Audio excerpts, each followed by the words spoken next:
Então bora. Fazendo umas pesquisas voltadas Eu compartilhar conhecimento. É o amor que eu sinto por Star Wars, ó. Piano com certo modo de música, de modo geral. Alcione, mas deixa eu louco. Este é o Cientista Também É, o seu podcast recheado de popstars da ciência brasileira, para te inspirar a ocupar o seu lugar no mundo científico. Uma iniciativa da Metzer que está democratizando a ciência através de tecnologia e muita informação, a começar por sua pesquisa acadêmica.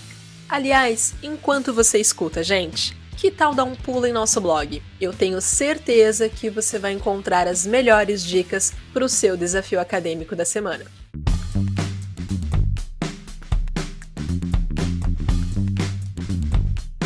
Eu sou a Daibre Ternitz e, como sempre, ando muito bem acompanhada. Oi, gente, eu sou Everton Martins e hoje a gente vai ter a honra de falar com a Graziele Bagenstoss. Ela é doutora em Direito, Política e Sociedade pela Universidade Federal de Santa Catarina, mestra em Direito, Estado e Sociedade, doutoranda em Psicologia com ênfase em Psicologia Social Crítica e professora da Universidade Federal de Santa Catarina. Também é membro da Comissão de Direito Homoafetivo e Gênero da OAB de Santa Catarina. Seja muito bem-vinda, Grazi. Seja bem-vinda, Grazi! Uhul! Grazi, a gente sabe que tu é hoje docente aqui da UFSC, né? Uhum. Mas tu é natural de onde, assim, tipo, crescemos por aqui, nascemos por aqui? Eu sou de Joinville. Joinville. Eu sou natural de Joinville e vim pra cá em 2013, quando eu fui convocada para assumir o cargo como professora da UFSC. Então eu moro desde então. Explica por que Joinville pra galera. Então, tem uma questão geográfica, mas principalmente porque aí eu vou já pedir minhas escusas pelas estatísticas, mas digamos que 80% do tempo lá chove. Na época, eu e alguns amigos, a gente brincava que tinha uma nuvem em cima, uma nuvem mãe em cima de Joinville. É por conta da Serra do Mar e por conta da proximidade da região marítima também, que acaba favorecendo a umidade ali na região. Então tem ali uma descrição climática específica que favorece bastante a umidade e as chuvas. Daí, por isso, esse apelidinho carinhoso. Joinville, adorei. Joinville. Adorei. Ô, Grazi, Oi. E me diz uma coisa, você tem alguns hobbies? O que você faz de hobby? Então, acho que daí a gente tem que traçar uma linha do tempo, um momento pré-pandêmico e um momento pandêmico, né? Eu tive que redescobrir aí alguns hobbies nesse momento pandêmico para conseguir sair da lógica de uma produtividade incessante, né? Porque o trabalho tá dentro da tua casa. Então, redescobrir música, redescobrir canto, redescobrir séries, era algo que eu tinha deixado um pouquinho de lado.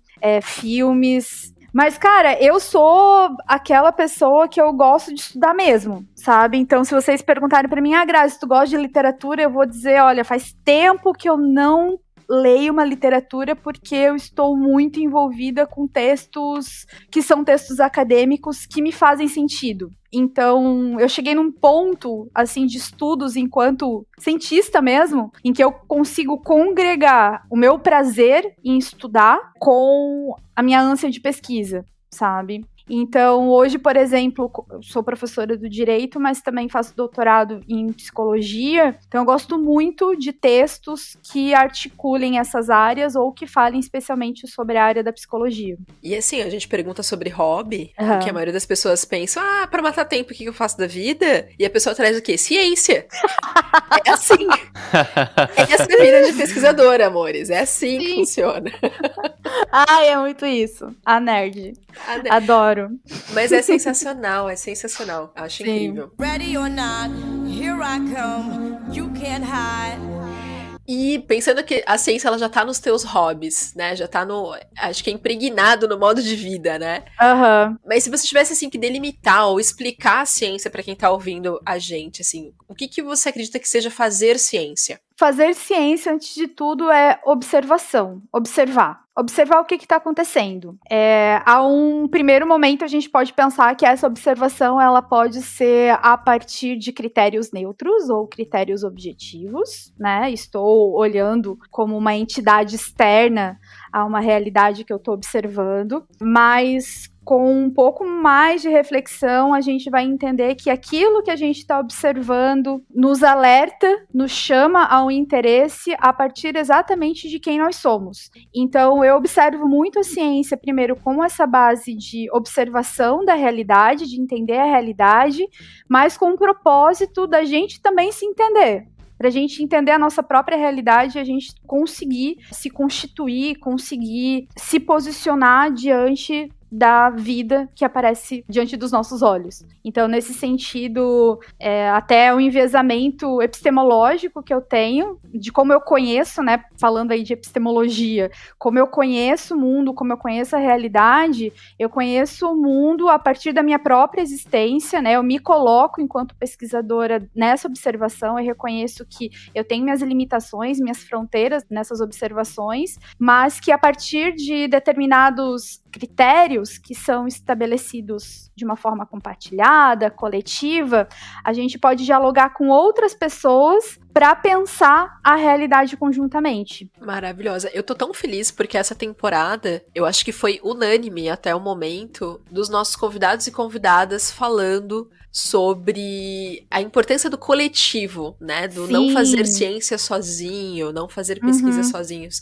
Tô muito feliz com isso, porque é algo que a gente vê muitos relatos de acadêmicos falando, né? Poxa, é tão solitário esse processo do mestrado, do doutorado, porque a gente fica lá em cima dos livros, outros já falam que conversam com seus autores, com suas referências, né?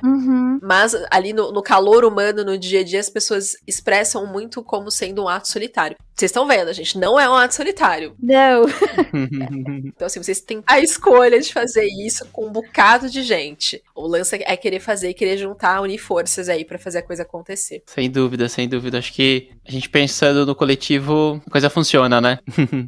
Grazi, esse buscar, né, que você comentou, que faz parte da ciência, né? Ele foi um caminho natural pra você? Ou ele foi uma escolha e teve alguns determinados momentos na tua vida que fez você, de forma ativa, avançar para esse caminho? Eu acho que associou tanto uma questão natural de uma inquietude minha de tentar entender a realidade ao meu redor, isso desde criança. Aquele famoso porquê, eu falo para os meus alunos, para as minhas alunas, despertem ou não apaguem esse porquê que a criança tem, né, na infância de tentar entender a realidade, porque é isso que vai motivá-la a não se fechar em crenças, em pensamentos petrificados, né, e que possam castrar a vida. É isso que vai dar o movimento. Então, eu acho que eu posso te responder essa pergunta dizendo que foi tanto um caminho natural, uma inclinação minha de tentar entender a minha realidade, como também, em um determinado momento, foi uma necessidade. Quando eu estava na graduação em Direito, eu fiz a graduação em Joinville, numa universidade chamada Univille, e lá, por questões financeiras, né, pela minha condição, a condição minha, da minha mãe,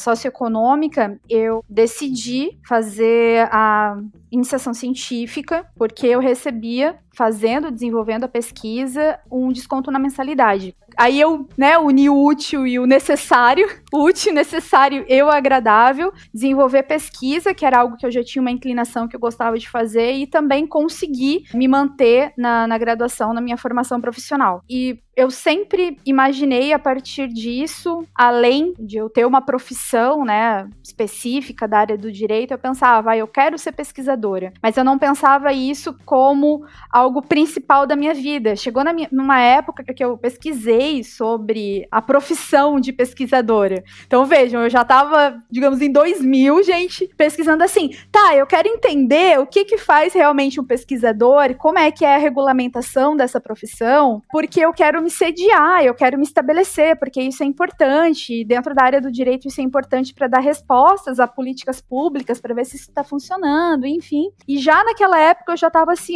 caramba, não tem uma regulamentação da atividade de pesquisa. E isso é algo que acaba enfraquecendo, e hoje a gente vê o nosso contexto, né, o contexto de pesquisa como, infelizmente, está bem desfacelado no nosso cenário brasileiro, no sentido de incentivo estatal, governamental, e como isso também chega nas nossas universidades, muitas vezes provocando ansiedade, depressão nas pessoas que trabalham com pesquisa, né? Então, eu posso dizer, né, disso, é que eu já tinha esse caminho trilhado de ser angustiada, de tentar entender como que as coisas acontecem, por que as coisas acontecem e o que a gente pode fazer para melhorar o que acontece. Grazi, me diz da onde que surgiu essa inquietude, porque vamos combinar, em 2000 tu era uma criança, praticamente, né? Estamos aqui em 2021, você era uma criança nessa época. Da onde? Não são perguntas e questionamentos naturais, né?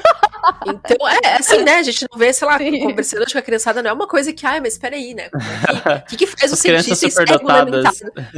Aí a gente já vê que o negócio é diferente, tá vendo, gente? Vocês estão ouvindo aí? É diferente, babado, é outra coisa. Mas, tem alguma coisa que deu estalo, que deu start, de você pensar, poxa, mas preciso de respostas. Tem uma profissão que trabalha trazendo respostas?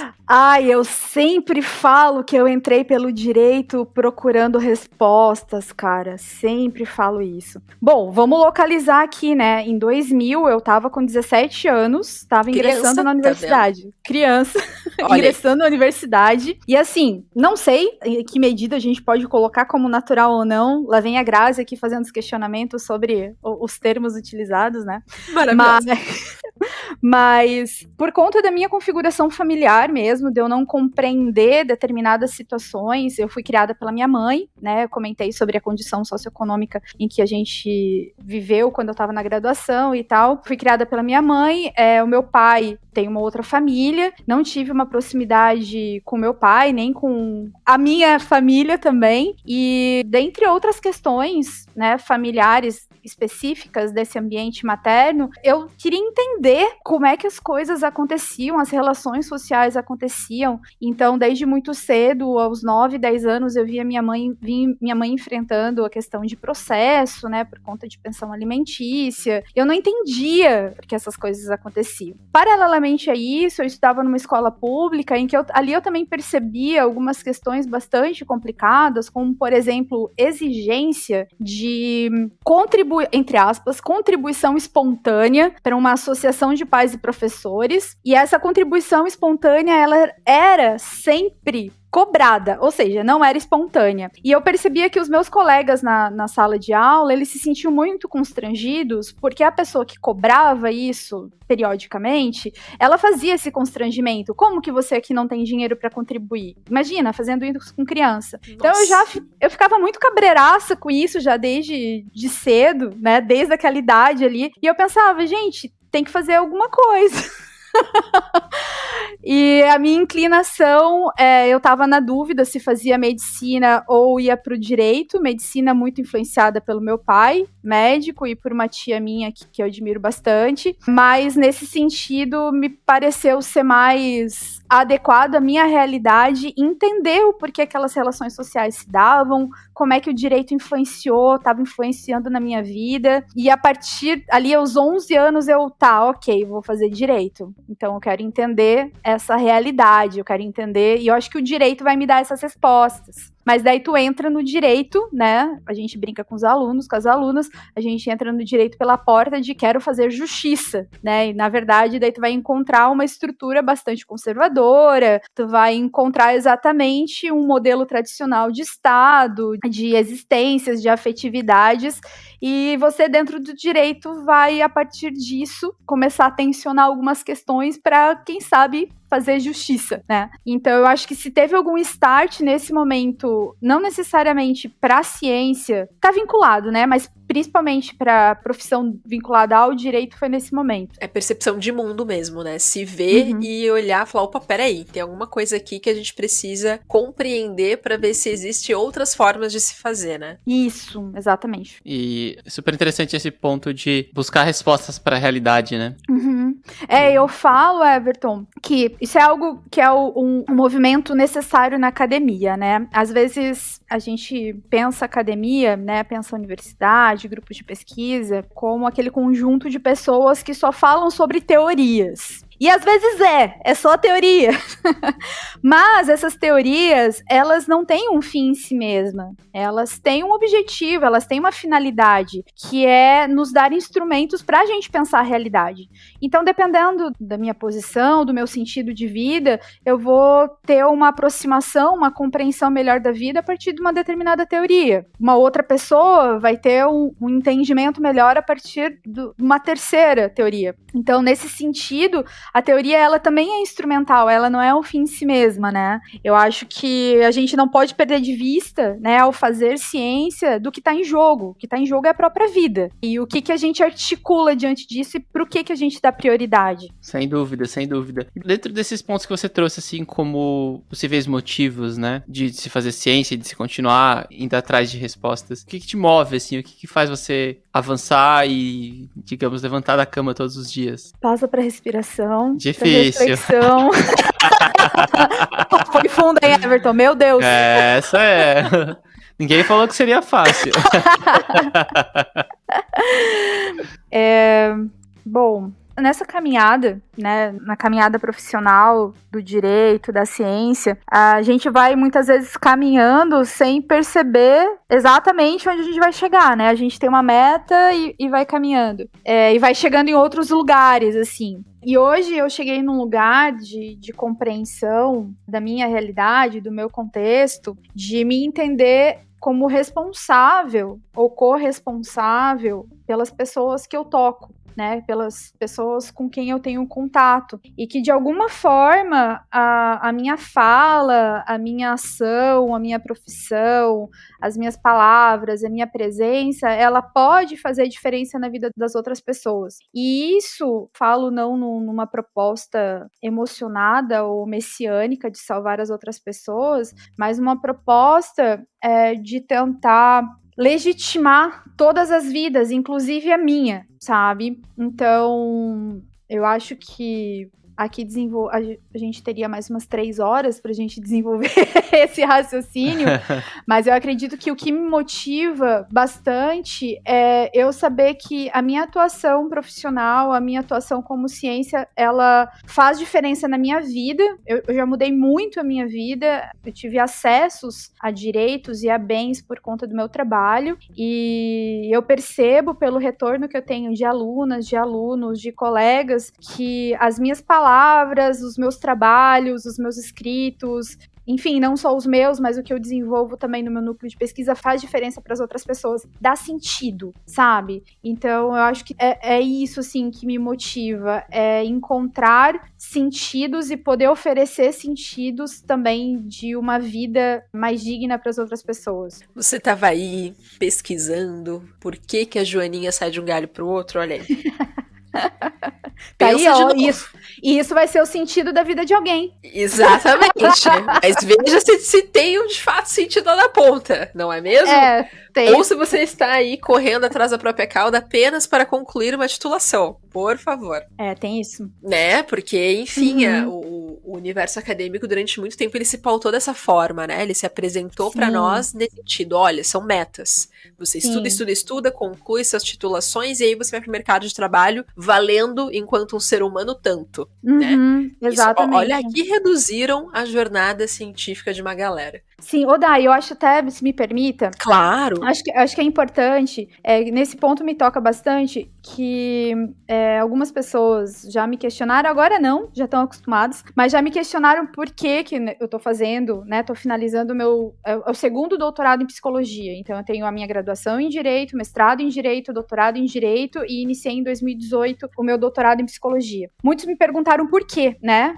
Por que tu já tem doutorado? Por que tu simplesmente não vai fazer um pós-doc, né? Um pós-doc não é uma titulação, é um estágio de doutorado, então é um outro regime de estudos, tu não tem disciplinas, tu tem muito mais atuação, e o meu objetivo, né, nesse sentido de trabalhar o segundo doutorado em psicologia, foi entender esse campo da psicologia, principalmente do direito, um campo bastante promissor e bastante consolidado já no que se refere a estudos de gênero, teorias e estudos feministas, e perspectivas, né, antidiscriminatórias muito avante, muito além do que a gente tem no direito. Então, eu me debrucei, né, eu pensei, quando eu estava fazendo o processo seletivo, vou fazer isto, porque eu preciso aprender, né, de outros professores, de outras mestras, de outros mestres, o que eles já têm estudando no campo deles, que veja, daí é o diálogo, né, o diálogo das áreas, para que eu possa trazer esse conteúdo também, que a gente está pensando as vidas, que a gente está pensando ética, a gente está pensando contextos políticos para o direito. Então,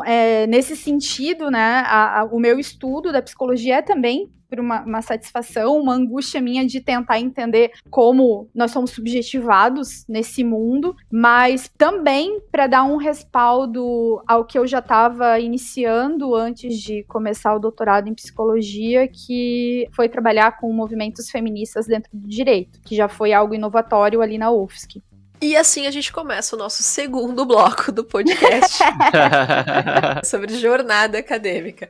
Maravilhoso, maravilhoso. Adorei o entrelace, porque quando eu falei que estou curiosíssima, quero saber de coisas, era bem isso. Sim. Eu queria entender aonde que o direito tinha se apaixonado pela psicologia e estávamos aqui hoje. Sim. Então, sensacional, sensacional. Ready or not, here I come. You can't hide. Aproveitando que você nos colocou, por que que hoje, pleno 2021, no Brasil, é importante a gente estudar e compreender mais essa questão das práticas antidiscriminatórias? Só pergunta leve hoje, só coisa tranquila. Só. A gente vai partir de uma ideia de como as coisas estão hoje, né, presentes. A gente tem na sociedade, a gente tem a nossa sociedade estruturada de uma determinada forma, a gente tem o Estado estruturado de uma determinada forma, a gente tem normas jurídicas, sociais, que nos dão uma orientação de como a gente deve agir, né, numa perspectiva ético-política. O que a gente tem hoje, esse estado de coisas hoje, ele é um produto muito complexo de diversos processos históricos, econômicos, sociais, que trouxeram, na verdade, foram fundamentados por muitas violências, né? A gente pode daí fazer algumas incisões aí numa linha cronológica imaginária, pensar como ocorreu violentamente a nossa colonização, como pessoas vieram para cá escravizadas, como pessoas aqui foram escravizadas, como aí eu tô, né, me referindo a pessoas negras, a pessoas indígenas, e como, né, se a gente pensar nesses grupos especificadamente, como eles são considerados por essa estrutura, estão numa posição, na verdade, nessa estrutura hierarquicamente inferior. E por quê, né? A gente vai aí encontrar uma série de fatores e uma das principais é por conta de uma lógica hegemônica que se tem que determinados corpos ou determinadas vidas são mais vivíveis, importam mais do que as outras. Esse processo complexo, histórico, social de violência que a gente tem no nosso passado é necessário ser objeto da nossa observação, porque ele causa efeitos, ele tem efeitos, produz efeitos hoje, nos traz consequências e atualiza constantemente aquelas violências que os respaldaram. Então, a importância da gente olhar para essas práticas é exatamente da gente reconhecer como que a gente chegou até aqui, mas principalmente pensar nos efeitos que essas práticas produzem atualmente em determinados corpos, práticas que produzem efeitos de violência, e refletir e agir também como que a gente pode impedir que essas violências continuem, sejam atualizadas de outras formas por outras práticas. E eu trago, assim, porque para quem tá inserido dentro da discussão, muitas vezes parece óbvio, né? Mas por que a gente estuda isso? Por que a gente precisa... Porque, gente, causa um monte de problema, ponto. Vocês não estão vendo, né? Às vezes é isso que a gente responde pras pessoas. Mas... até agradeço a polidez, inclusive. Mas às vezes é isso que a gente quer responder, tá, gente? Vocês veem, mas por que vai estudar questão de racismo? Por que vai estudar essa questão de cota?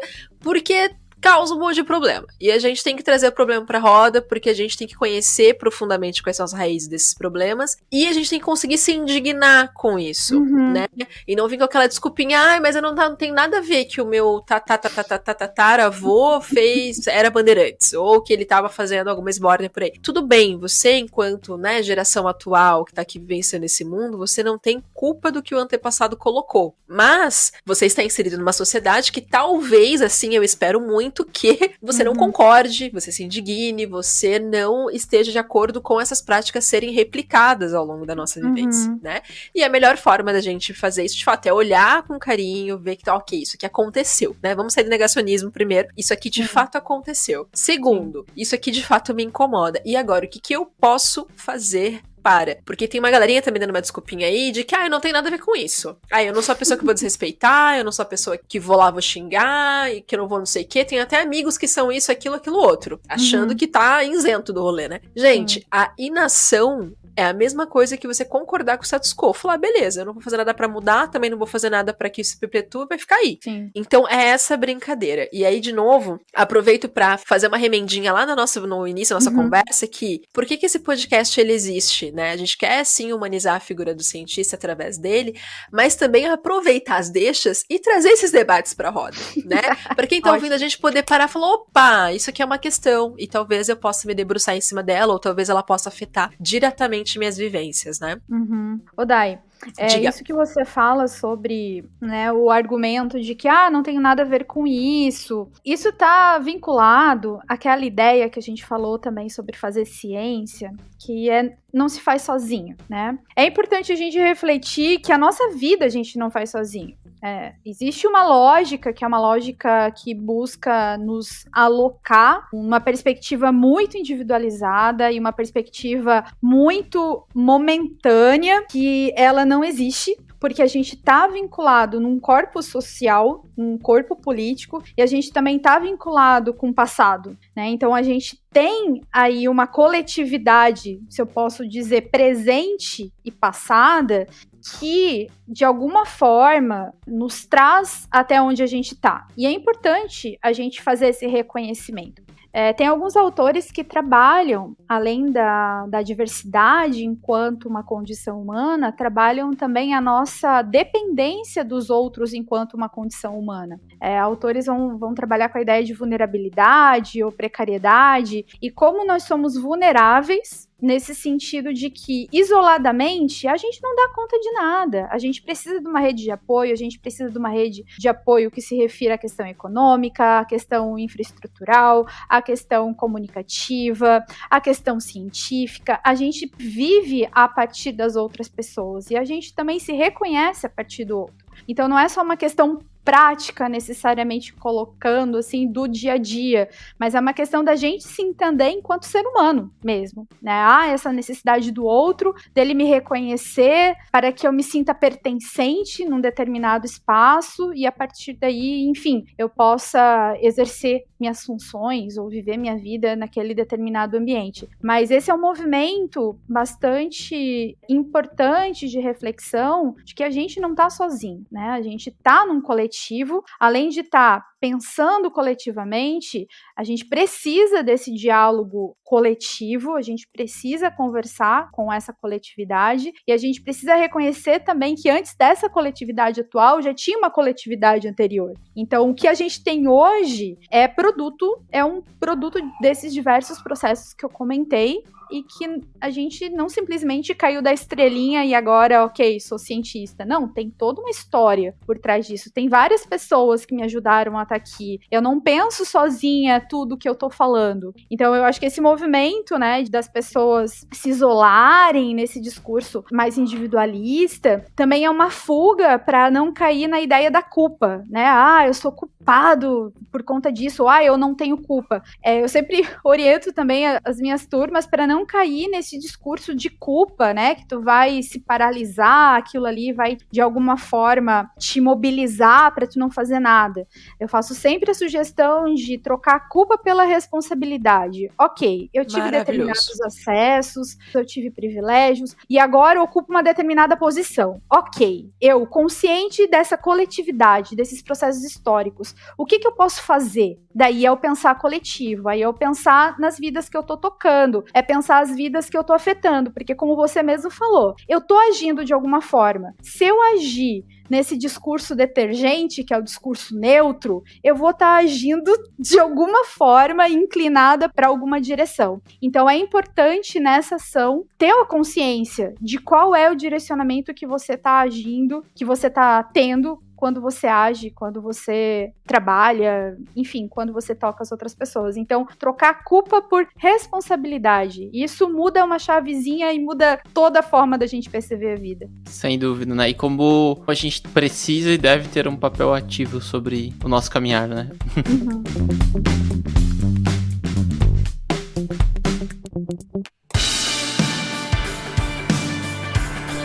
E aí, tá gostando do conteúdo desse episódio? Então, eu vou passar rapidinho aqui para deixar um recado para vocês. Se você tá aí sofrendo com o seu trabalho acadêmico, tá com dificuldade para terminar seu TCC ou para desenvolver aquela pesquisa, então, o Metzer é a plataforma ideal para você, pois nele é a certeza que você vai desenvolver todos os seus trabalhos já formatados nas normas científicas. Todos aqueles detalhes chatos como citações, equações, referências, tudo isso é feito de forma automática no Metzer e você pode fazer e desenvolver nele todos os tipos de trabalho acadêmico. Já são mais de 450 mil estudantes de 1.500 universidades de 14 países que utilizam o Metzer. Então, aproveite agora, faça um teste gratuito de 7 dias ou use o cupom podcast que você vai ganhar um desconto exclusivo. Bom, por aqui eu encerro e agora volta pro conteúdo. Um abraço.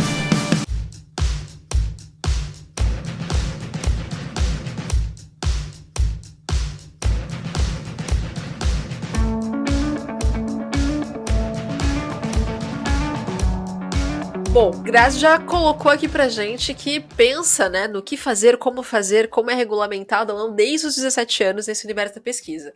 Agora a gente vai saber se ela é cientista de raiz ou não. Verdadeiro ou falso? Você tinha um caso de amor com as normas de escrita acadêmica? Verdadeiro. Ó, falei. Olha só! Agora vai mudar, senhoras e senhores. Essa disputa não está acirrada, mas o Sim ganhou um pontinho aí. Depois de vários e vários episódios perdendo pontos. É bem isso, é bem isso. Antes da próxima, Grazi, eu queria saber, a gente falou aí do encontro do direito com a psicologia. Uhum. E onde é que entra a questão de gênero nessa conversa toda? Vamos lá, pensando a realidade novamente. Quando eu ingressei na universidade, em 2013, eu entrei lecionando, ministrando aula num modelo que a gente entende que é um modelo tradicional, em que a gente vai ter algumas perspectivas reflexivas sobre o direito, mas aquilo é o que tem. A partir de 2014, quando eu comecei a ter mais proximidade com os alunos, né, eles já me reconheciam, enfim, como professora da universidade, e também pela minha própria forma de me relacionar com as minhas alunas, com os meus alunos, algumas delas vinham até mim e relatavam determinadas circunstâncias discriminatórias, violentas, e eu, gente, mas o que está acontecendo aqui? A gente está no curso de Direito, está dando tudo errado. E em 2015, né, eu observando essas questões, e principalmente uma mobilização que os alunos fizeram, em que eles penduraram cartazes com falas discriminatórias que os professores tinham feito em sala de aula, eu pensei assim, algo precisa ser feito nisso daqui, e percebendo que muitas dessas falas eram direcionadas às mulheres de uma forma bastante pejorativa, misógina, eu pensei, bom, vamos estudar direito das mulheres. Então, em 2016, eu instituí um projeto de pesquisa e extensão que se chamou Direito das Mulheres, que gerou, né, teve como produto final uma pesquisa, um livro do grupo de pesquisadores que estavam junto comigo, que se chama Direito das Mulheres.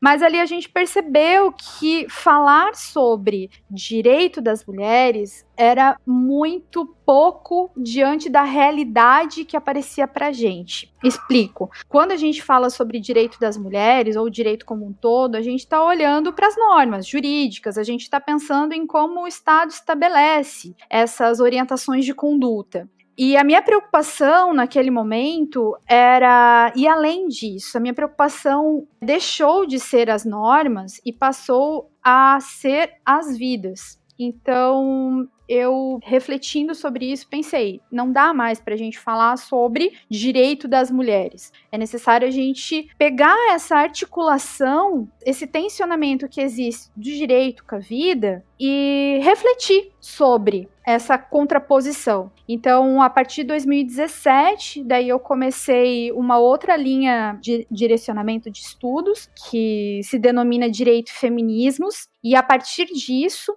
eu comecei a articular o que o ordenamento jurídico estabelece para as vidas, né? Colocando assim de uma maneira bem ampla, e o que as mulheres, a partir do movimento feminista, falam sobre o direito. Falam que protege muito pouco.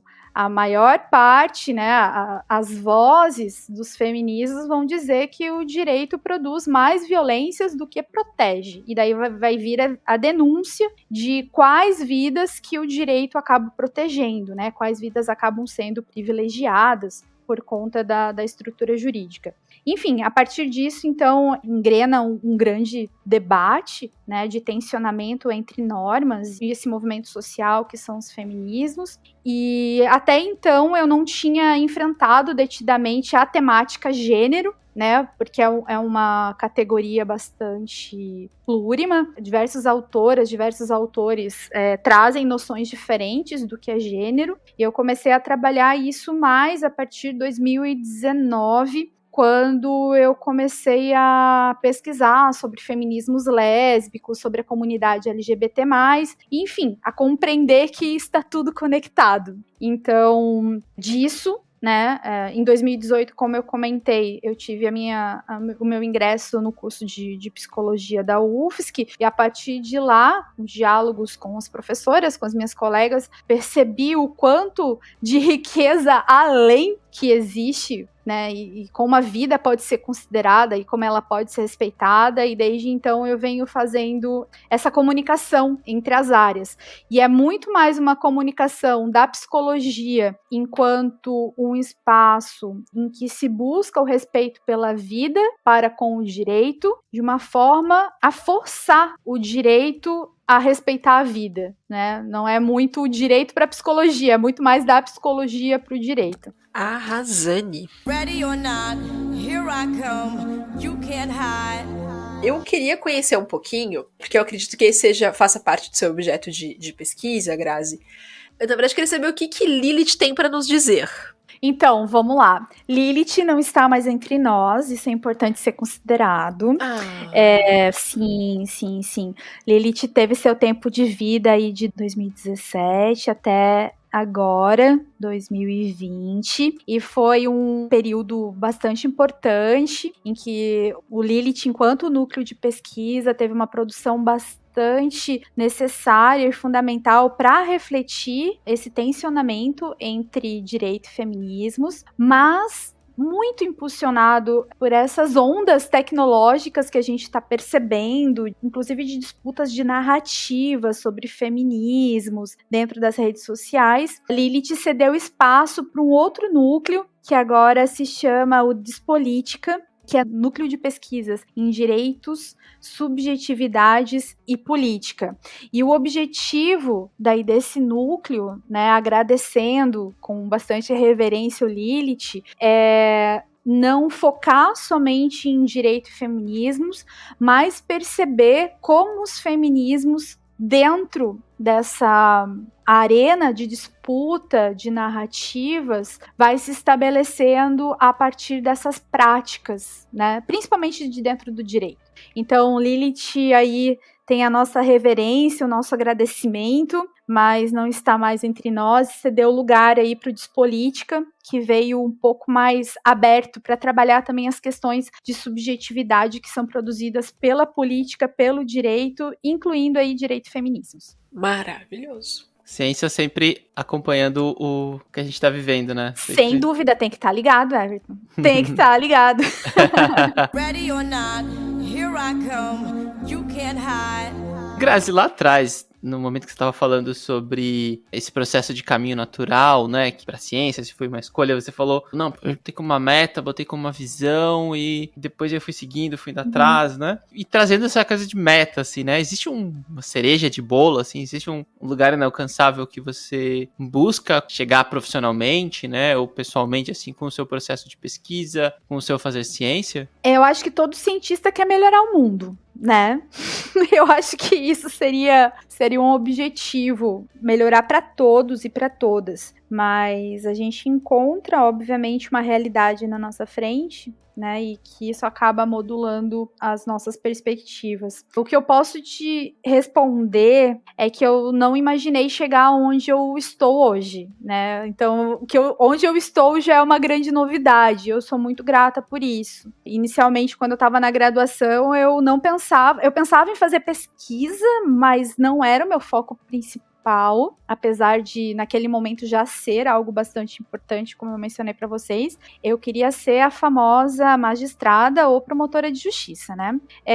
Eu trabalhei no Ministério Público depois de formada, trabalhei no Tribunal de Justiça depois de formada, mas daí eu percebi que ali as práticas realizadas institucionalmente não me satisfaziam nem como pessoa, nem como profissional. É importante falar isso porque isso se refere a mim, né? Não estou dizendo que não sirva para as outras pessoas, mas para mim eu não estava feliz naquele espaço e também não estava feliz estudando para concurso. E foi a partir disso que eu pensei em fazer mestrado, fazer doutorado e fazer o concurso para ser professora. Hoje, se eu posso estabelecer aqui alguma meta, é finalizar minha tese, né, gente? Porque isso é bastante importante, é uma meta para todo pós-graduando, toda pós-graduanda. E na minha tese, eu estudo especialmente como que as normas de gênero operam dentro do ensino do direito, na formação do direito. Então, uma inquietude minha é entender como que o direito nos subjetiva, e aí especificadamente para quem faz a formação em direito. Porque o direito, como sendo um curso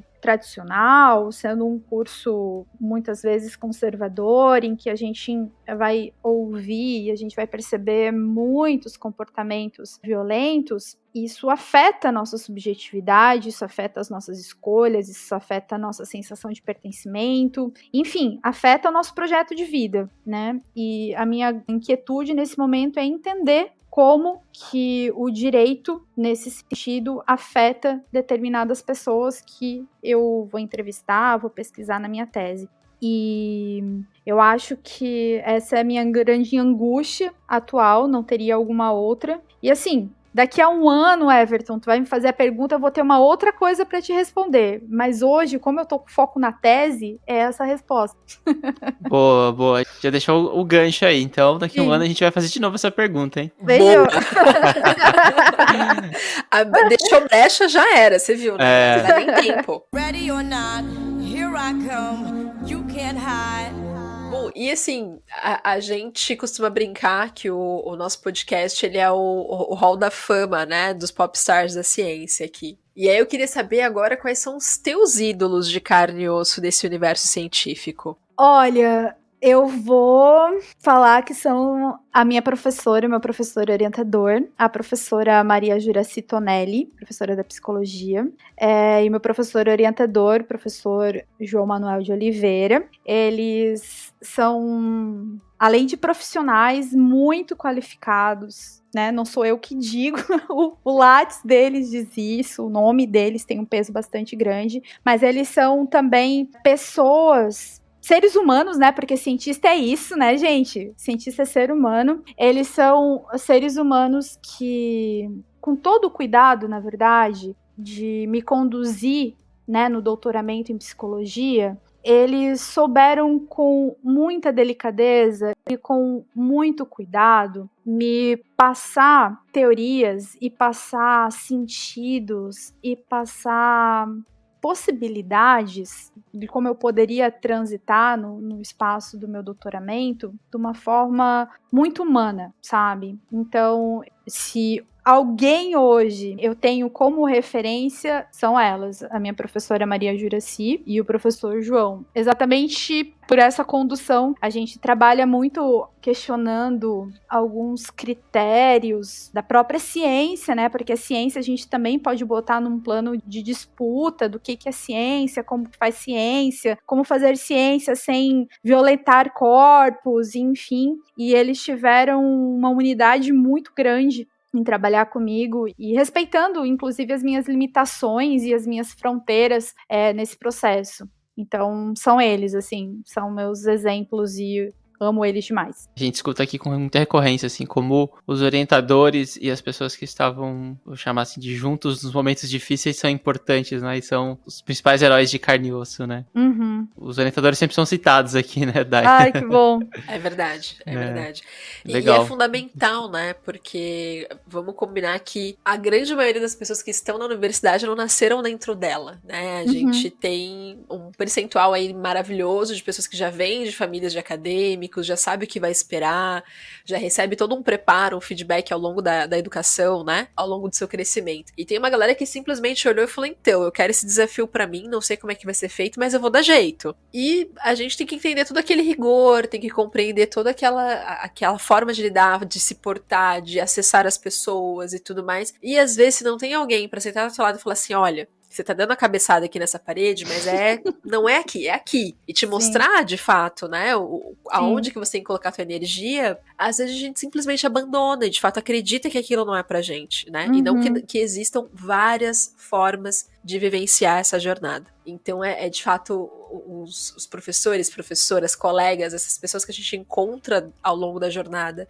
e que fazem parte, se propõem a realmente, né, funcionalmente fazer parte disso com a gente, fazem total diferença entre a gente ter sucesso e muito prazer naquilo que faz e não ter, né, acabar abrindo mão de fazer aquilo de alguma forma. E como fazer, né, Dai? Exato. Não é só, tu tem que ir por esse caminho, mas como que a pessoa tá dizendo que tu tem que ir por esse caminho?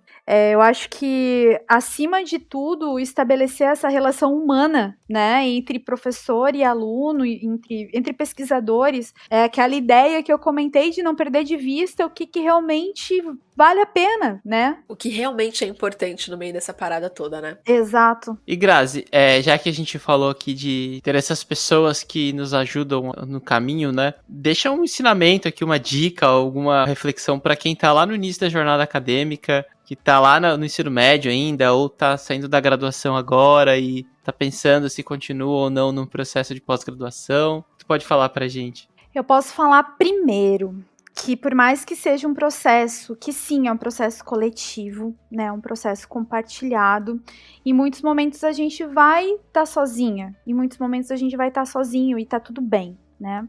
Nesses momentos em que a gente sentir essa solidão, né, não desiste. Eu acho que um dos ensinamentos que eu tive nessa caminhada aí de várias pesquisas é que todas as pessoas podem duvidar de você, menos você. Então, eu acho que esse é um primeiro ensinamento. O outro é algo que vocês mesmos comentaram, que é saber para que serve um processo seletivo, por exemplo, de mestrado. Né, saber para que serve um processo seletivo de doutorado. Muitas pessoas acham muito bonito o título, né, de mestre, de doutor, mas não entendem muitas vezes quais são as ações que envolvem todo esse processo de titulação. E tá tudo bem não ser mestre, tá tudo bem não ser doutor, e tá tudo bem seguir qualquer profissão, qualquer carreira. Eu acho que é importante a pessoa despertar nela, descobrir nela qual é o desejo real, né, de trabalho, de profissão dela. Mas especialmente para o cientista, ele saber qual é o caminho, ler bastante os editais. A gente tem aí, ó, eu ouço umas coisas, meu Deus, sobre mentoria acadêmica que vocês não fazem, tá? Isso eu tenho certeza. Mas porque eu conheço, né? Mas é como fazer algumas orientações um pouco generalizantes, né? De como são os processos seletivos e fazer algumas indicações que acabam não sendo compatíveis com os processos seletivos. Isso acaba complicando muito mais a vida do candidato do que facilitando. Então, a pessoa precisa realmente, antes de buscar criar e construir uma caminhada de sonhos, saber realmente para que serve aquele caminho, né? Aquela porta profissional que ela pretende atravessar. Eu acho que é a segunda pesquisadora que nos coloca isso aqui, de conhecer a jornada antes de começar a trilhar ela, né? O professor Alfredo esteve aqui e falou a mesma coisa pra gente. Conheçam o que vocês pretendem fazer, conversem com profissionais, vão atrás, porque é aí que você vai ter real noção do para que você tá se preparando lá na outra ponta, né? Exatamente.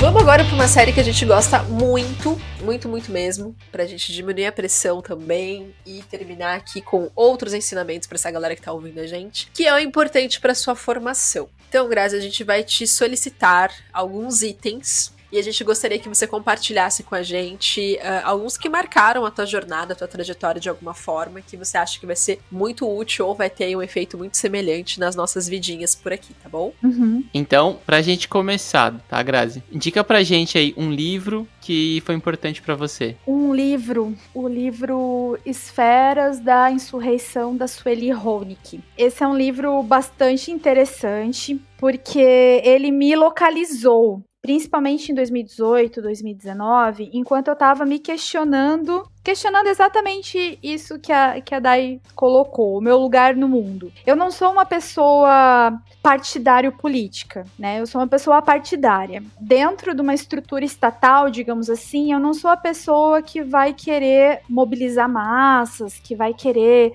né, vamos fazer a reformulação. Enfim, eu sou aquela pessoa que vai tratar com as outras a partir de uma política do cotidiano, a partir de uma política dos afetos. E nesse livro, a Sueli Honig, ela traz essa diferença de que existe uma macropolítica, que é por onde a gente transita, por onde a estrutura está colocada, por onde os processos institucionais acontecem, e existe uma micropolítica, que é onde acontecem relações, potências, desejos, afetos, em que a vida pode acontecer e que a partir disso a gente pode pensar, modificar uma macropolítica, né, a estrutura maior. Então esse livro me fez muito sentido a partir disso, né, em me alocar e me entender, ok, eu não faço parte, né, não tenho uma inclinação, não sirvo para trabalhar numa macropolítica, mas eu sirvo bem para trabalhar numa micropolítica e isso me satisfaz. Tá, meu bem, é isso. Nossa, eu até peguei que a capa do livro também é linda, né? É linda, a pessoa fugindo do roteiro, mas é super bonita. É que a pessoa que vai entrar, não adianta. Começou a falar de micropolítica e relações entre pessoas. Peraí, deixa eu dar uma olhada. Importante, já anotamos aqui. E pra gente pensar agora, naquele momento assim que a gente tá mais contemplativo, querendo tá mais passivo no acesso ao conhecimento, indica pra gente um filme, um seriado, um documentário, alguma coisa que a gente possa assistir por aí. Cara, eu vou indicar Amarelo, que é o documentário do Emicida. Eu não sinto que eu vim, eu sinto que eu voltei. E que de alguma forma, meus sonhos e minhas lutas começaram muito tempo antes da minha chegada. O movimento negro continuará lutando. Gente, é visualização obrigatória para os meus alunos de hermenêutica e de ética, tá?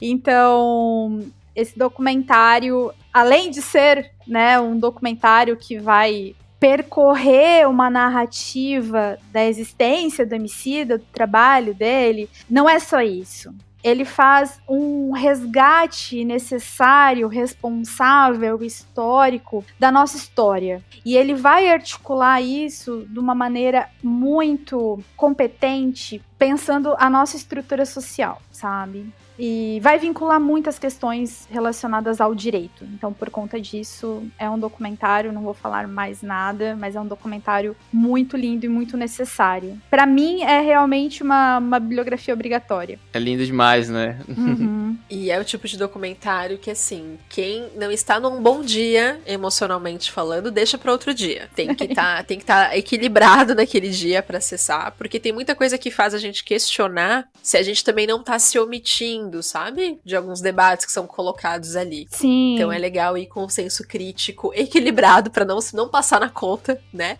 E querer revolucionar, ou não, né? Ou querer revolucionar o mundo depois que o documentário acabar. Daí a gente une todo mundo, né, Dai? A gente daí une todo mundo. Exatamente. A gente chama todo mundo pra roda e vamos ser felizes junto.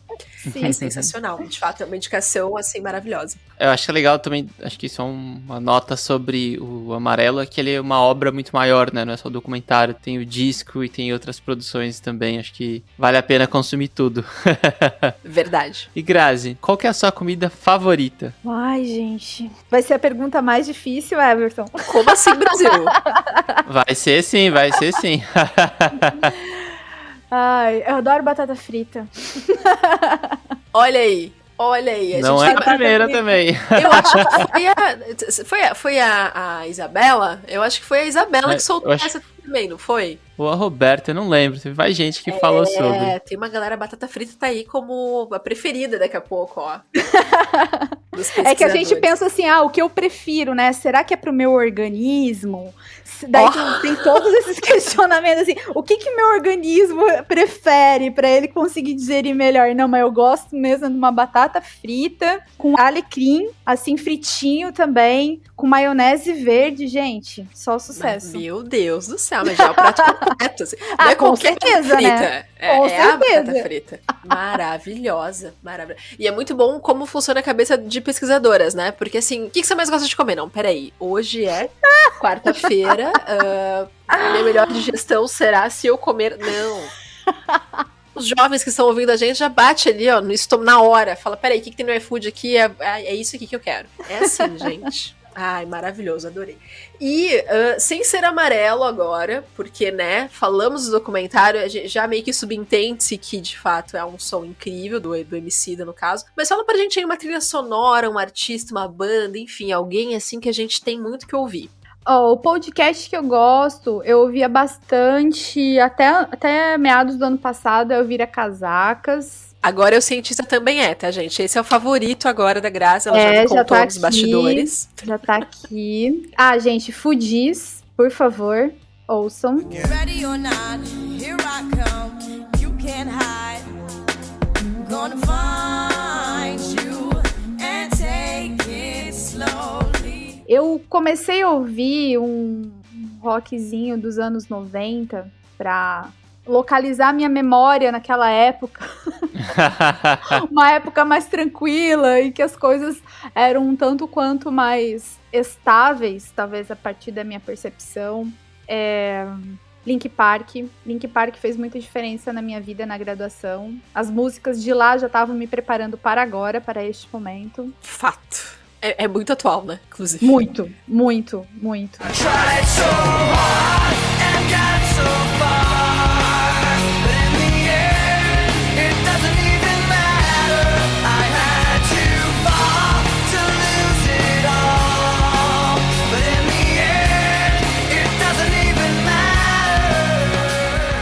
E agora, outra pergunta difícil, tá?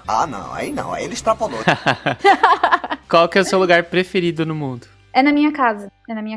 Se pudesse fazer um recorte, assim, levar ela na bagagem pra qualquer lugar do mundo, seria ela, é isso? Seria ela. Porque eu consegui estabelecer com segurança minha moradia a partir de dezembro do ano passado. Então, eu tô com 37 anos, foram 37 anos aí tentando entender o mundo e tentando entender a realidade, questionando também qual era o meu espaço no mundo. E a partir do momento que eu consegui estabelecer a minha moradia, consegui estabelecer a minha casa e entender os meus espaços de pertencimento, os meus cheiros, os meus gostos, eu consegui me ver melhor. Isso é importante a gente pensar também como esse lugar, né, que a gente coloca como lugar do mundo é um lugar de afeto. É um lugar de afeto porque a gente se entende, a gente se pertence nele. A gente pertence a ele pertence a nós e a gente se pertence nele também. Então, meu lugar no mundo é a minha casa. E é tão bom, né? Nossa. Tão confortável.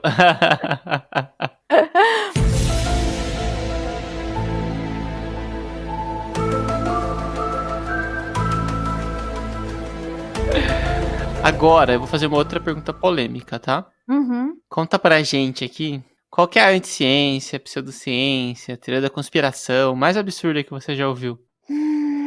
Tô elencando, tá? Tô pensando... Tá bom. Tô pensando no ranking aqui. É que nesse momento tá tão difícil escolher uma mais absurda que, de fato, a gente tem que fazer uma hierarquia aí no rolê. Exatamente. A primeira que me veio foi o terraplanismo, né? De cara, assim. Mas eu acho que o questionamento sobre genocídios, sabe? Eu acho que o que é mais grave pra mim nessas teorias revisionistas conspiratórias é de negar a gravidade do que nós mesmos fizemos no passado, sabe? Sim. E como é perigoso, né? Muito, muito. Porque repete. Exatamente. Nunca aconteceu, né? Então a gente não sabe o que pode acontecer de consequência, então vamos fazer de novo. Exatamente. É uma brincadeira com a memória, né, Dai?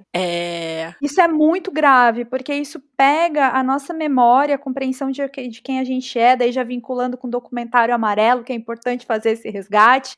Brincar com a memória, né? A gente utiliza esses termos em falas feministas sobre gaslighting, né? Da outra pessoa quer dizer, não, você tá louca, não foi bem assim, não era desse jeito, tentando impor aí uma realidade dos fatos a outra pessoa. E isso é muito perigoso, isso abala psicologicamente, isso coletivamente tem um efeito muito nefasto, muito grave. Que volta naquele nosso papo do processo de negação, né? Você nega a existência, o acontecimento, e aí você também nega os aprendizados possíveis daquilo, né? E aí, de fato, a gente cai na questão de querer ressignificar de uma forma não positiva isso. Ready or not, here I come, you can't hide.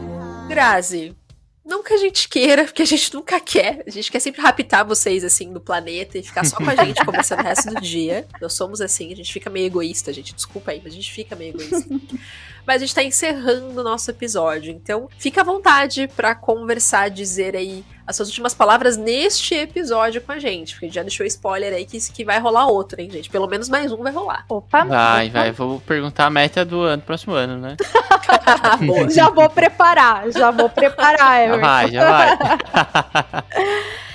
vai. O que eu posso dizer é reforçar que as pessoas conheçam os caminhos que pretendam percorrer, principalmente os caminhos relacionados ao percurso científico, a mestrado, a doutorado, e que tá tudo bem se não for o desejo da pessoa esse caminho, e se for, né, tenham um preparo, né, como foi mencionado anteriormente, de conhecer o que os espera, se aquela atividade ela vai permitir com que você desenvolva a sua vida social, sua vida profissional, e entender, querendo ou não, quais são as prioridades que você vai precisar dar naquele momento para conseguir atingir os seus objetivos. E pensar sempre, a gente tá num mundo em construção, não é um mundo acabado, feito, perfeito e acabado. A gente tem muita coisa para fazer, a gente tá numa caminhada bastante intensa,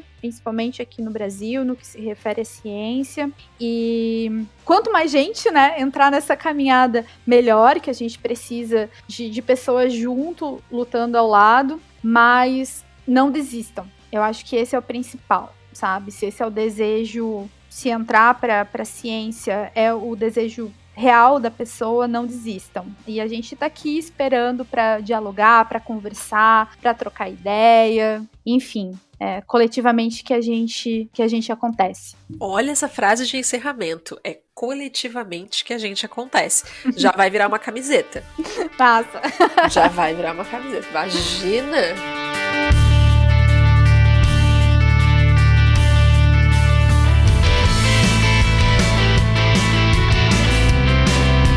Bom, amores, nesse clima maravilhoso, delicioso, de muito questionamento, muitos ensinamentos aí, que a gente vai encerrando esse episódio aqui no Cientista Também É, com a Grazi. Grazi, eu vou ter que pedir pra você falar o seu sobrenome, porque a gente já fez alguns testes aqui e não deu certo. Tudo bem, meu sobrenome se pronuncia Bagenstos. Maravilhoso. E se a gente quiser dar uma stalkeada, saber mais sobre os seus projetos, sobre o que você está produzindo e comunicando aí nesse universo da ciência, como que a gente te encontra? Vocês me encontram pelo meu Lattes, obviamente, mas nas redes sociais eu tô no Instagram, com profa.grazi, sendo Grazi Grazi. Eu tô também no Facebook. E por enquanto, né, gente, como a doutoranda em fase de finalização, de volta nesse assunto, eu tô um pouquinho fora do radar.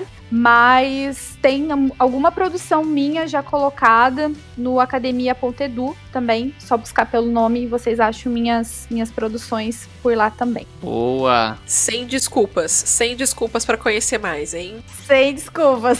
Tá tudo na internet. Bom, pessoal, nós aqui da Metzer, através do Cientista Também queremos continuar proporcionando esses bate-papos deliciosos e muito construtivos por aqui. Por isso, comente, compartilhe, indique, stalkeie, enfim. E se você tiver alguma pessoa que você gostaria que a gente conversasse, alguma pessoa de ciência incrível, cara, dá um toquezinho na gente, indica, fala, e aí, já ouviu? Tá sabendo? Conta pra gente que a gente faz o convite e quem sabe ela não é a próxima convidada a tá aqui com a gente. Foi um prazer, eu encontro vocês na próxima semana. E enquanto isso, aproveite para seguir a gente lá nos nossos canais de redes sociais, no nosso YouTube e também no nosso blog, para acompanhar todas as novidades que tá rolando por aqui. Um abraço, gente, e até o próximo episódio do Cientista Também É. Tchau, tchau. Tchau, tchau.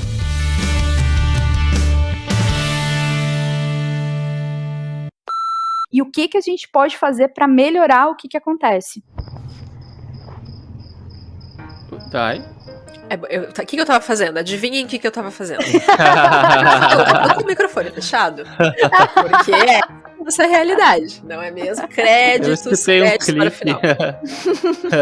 Terrível, gente. Mas agora vai.